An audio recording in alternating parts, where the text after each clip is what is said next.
Hey everyone, welcome back to togetherweR Thursdays. Look, I finally colored my hair. I don't get a roots anymore. This week's topic is on eating disorders and the phenomenon of personification.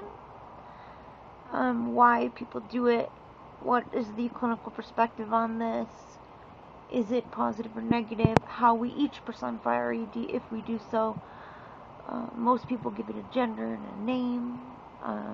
In my case, Anna, female, obviously. In Michelle's case, male, Ed. I know somebody who also vlogs who calls theirs Rex as a man. There's also Mia for bulimia and Edna for eat notes and a whole bunch of other names that people have come up with. And there's been a great deal of criticism about this by the mainstream. People who oppose this means of expression say that naming one's ED or personifying one's ED normalizes pathology or detracts from the seriousness and severity of the illness. But there are many people who are in support of this idea as well.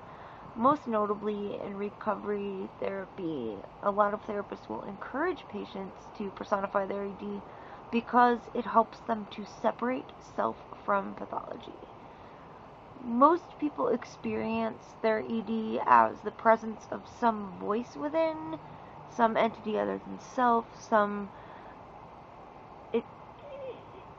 as if one is possessed, as if there is a duality of mind, as if those thoughts are coming from somewhere and it's not from you.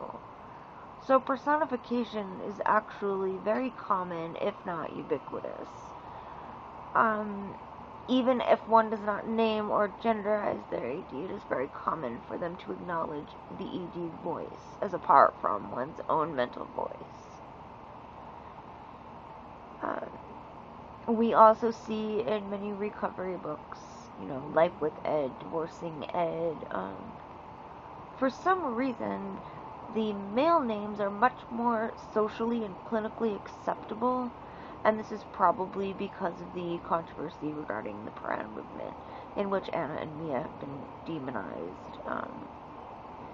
But names like Rex and Ed are okay. I found a blog, and this woman's in recovery, and she's talking about reclaiming Anna and Mia. That's the name of her blog, Reclaiming Anna and Mia. And she says, making room for female personifications in eating disorder recovery narratives.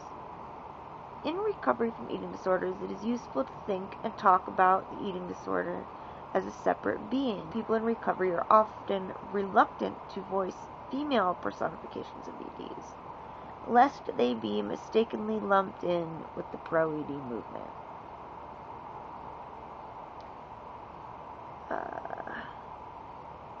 They are missing, but I'm on a quest to find them, to introduce a wider array of options for people going through recovery.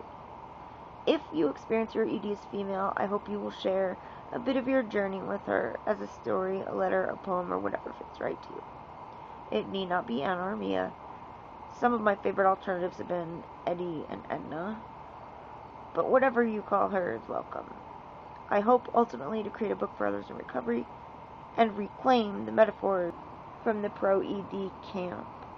Contact me at reclaiminganna@gmail.com for more information or to share your story. I thought this was really beautiful, and it kind of precipitated my choosing this topic.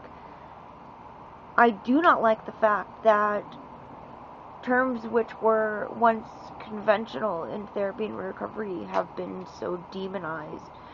And it does interest me that for some reason it is the female names that have been rejected, but so far all of the male names I've heard have been socially and clinically acceptable. So, yeah, that's just some insight to that. Myself, obviously, you probably know if you know my main channel screen name, I personify mine as Anna, who's female. But in no way is it meant to be, she's my best friend and this isn't an illness and rah rah rah, Anna's awesome. No, it's just the entity that I sense, the embodiment of the Anna consciousness is another term I often use for my ED voice. Expression of the experience of the ED psyche, that there is this voice, that there is this presence within that is attempting to dictate and run your life. So what do you think?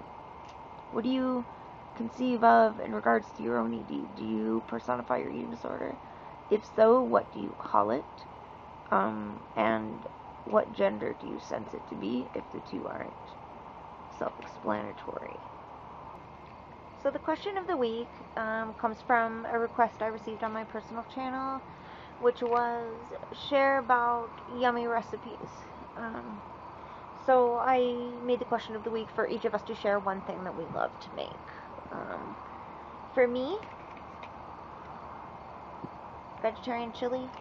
This is the best brand, organic or otherwise, on the market, personally, even if you like meat. I love the seasoning in here. You could put meat in it, even though it's marketed as veggie, whatever. So this one, you add a can of drained kidney beans, a can of drained pinto beans. It's up to you really what you put. One of each or both the same. 128-ounce can of diced tomatoes. And it says mix the packet with a 4th cup warm water. Add to beans and tomatoes, bring to boil, simmer 15 minutes. Or until it's thick as you like. And then there's some chef suggestions, like use tomato juice in place of water for extra flavor. I actually use 2 additional things. I use tomato paste in there, because I usually double the recipe, so a whole can works for double. And then I also add a can of Rotel tomato and green chili, mild, because we don't like to spice too much, and I drain the fluid out of that and just put the tomatoes and the mild green chili mixture in my pot. So that's what I do different. And then corn products. If you don't know about corn products and you're a vegetarian, you need to find out about them. It's Q-U-O-R-N, corn, not like corn the vegetable. It's a vegetable protein faux meat that is mind-blowingly divine. Most faux meats are pretty crappy, to be honest.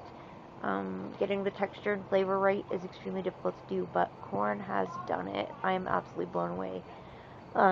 Even my hubby likes them, and he's a total meat man. So, the corn crumbles is what I mix in here for my chili. And, yeah, it's really yummy. So that's my recipe I'm sharing. That's it for this week. And, yeah, see, if you make a request, it really does get addressed. So, if you have any ideas or questions or something you'd like us to talk more about, let us know.